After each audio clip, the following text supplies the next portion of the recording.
Why do we cling to sadness, even when it makes us miserable? We bottle up everything. We replay painful memories, recalling every inch of pain we once felt at that moment. And sometimes we even avoid moments that were meant to put us in a better mood, as if turning to happiness betrays everything we've been feeling up until now. There's a strange sense of comfort in choosing to stay sad, a feeling that's almost too addictive. Deep down, we know it makes no sense to keep hurting ourselves, avoid joy and our own well-being. We gain nothing from that. We only lose time and a part of ourselves. Yet, we can't help ourselves, can we? Maybe it's because we never got acknowledgement for our sadness. Maybe it's because sadness became who we are.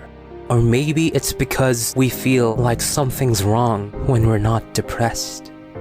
Yet, even when you always put yourself down, you're still looking for something, aren't you? Deep down, even as we refuse happiness, there's a part of us that still longs for something to change. And maybe that's proof that we're not destined to be miserable forever. But still, it's hard to believe that when it's all we've known, right? Perhaps one of the reasons we attach ourselves to unhappiness is because it has become our identity. But what does that actually mean? It means we've learned to believe that we are nothing more than the very worst parts of ourselves. Maybe it's because of shame, hopelessness, or a memory of pain we couldn't let go of. And sadness becomes our only proof of everything we went through. Yet, even that doesn't feel enough, because others can't feel what we feel. So we begin to live according to that proof of our pain, internalizing it and letting it shape our actions. We can't afford to let go of our misery when it was never acknowledged. To some, that feels unbearably unfair.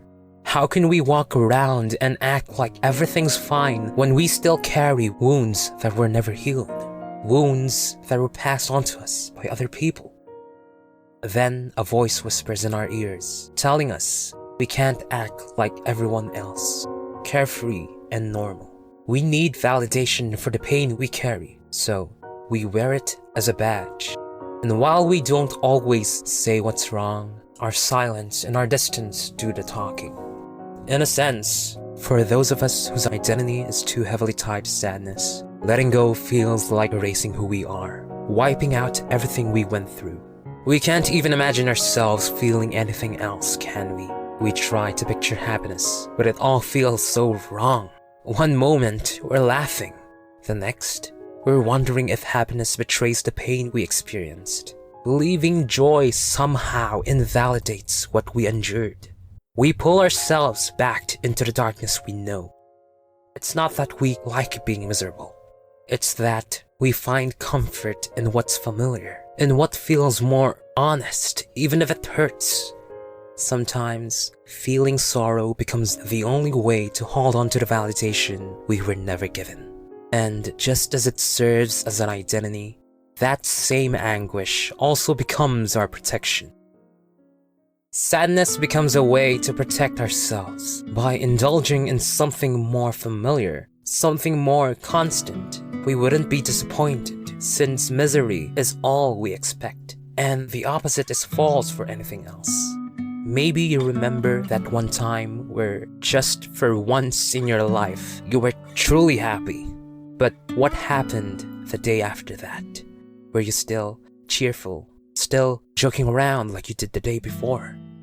Before you know it, you return to your old self, gloomy and self-loathing. Only this time, it feels so much heavier. You were given a glimpse of what you would be like if you were not hurting. Then life just takes it away from you, and then you're hit with the reality that it was nothing but a fleeting moment of joy. All your problems didn't go away. So you question everything and ask, is seeking happiness even worth it? When I know it wouldn't last long anyways. We start to believe that happiness, not only is it temporary, but also leads to more pain by revealing how truly awful our lives have gotten. so we lower our expectations, never looking for moments of bliss. We trade the joy of our present to protect against the disappointment and pain of the future. And we try to believe that it's worth it. We're already too fragile from how we beat ourselves up every day, so we can't risk possibly adding more reasons to hate ourselves. In the face of the unpredictability of life's moments, the only thing we have control over is our sadness. That's why we choose to confide in it. But we were really never aware of how choosing sadness looks like, don't we? As we choose to sink even deeper in our despair, there's one truth we're always desperately trying to avoid. No matter how much it feels like home, we're only making ourselves worse in the long run. Yet, we gloss over that fact because we're too lost in it, too sorry for ourselves. And it's a very, very hard pit to get out of. Pain. It's like a friend we've known for too long. It listens without judgment. It's predictable. It's safe. At the same time, it's also the one actively hurting us. It promises comfort, yet it's also the reason you're trapped and isolated from everyone else. It calms, it tricks, giving momentary relief in exchange for your freedom and your long-term well-being. Yet, we still stay. Why? Because the fear of leaving is greater than the fear of staying. Out there, who knows what will happen to your fragile, vulnerable self? But here, despair embraces you, wrapping you in its warm blanket, so that you may never leave. It's what you want, to be comfortable, content, nothing else. You just want to be safe. But that's a lie. Because if that were really true, then why do you still catch yourself dreaming of being happy? Through all those moments of self-pity, there are times when you still want to be happy without carrying the weight of it all. You convince yourself that it's fine, that it's okay to stay the way you are now, yet dream of the opposite when we feel the heaviest.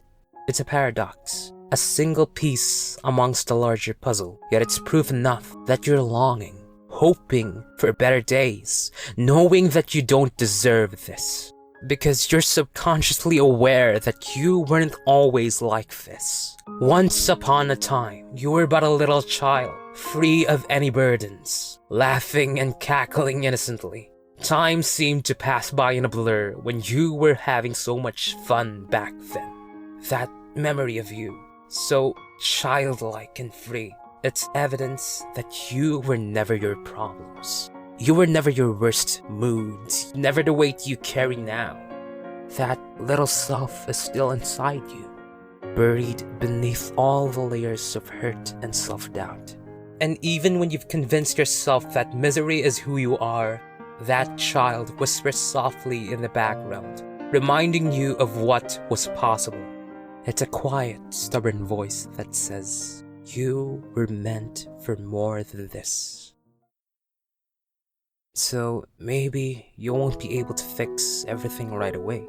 Maybe you won't flick a switch and suddenly become happy. But I think what's important here is to recognize that you're still longing. Even if your life was nothing but hurt, it just means that you haven't completely resigned to your fate. That you won't be like this forever, even if you choose to simmer in sadness now. And that's enough for a beginning. Because even if you don't know what to do to get out of the rut you're stuck in, you'll carry on the fact that there will be better days as long as you're willing to leave misery behind. And holding on to that hope quietly sets the stage for the happiness waiting ahead.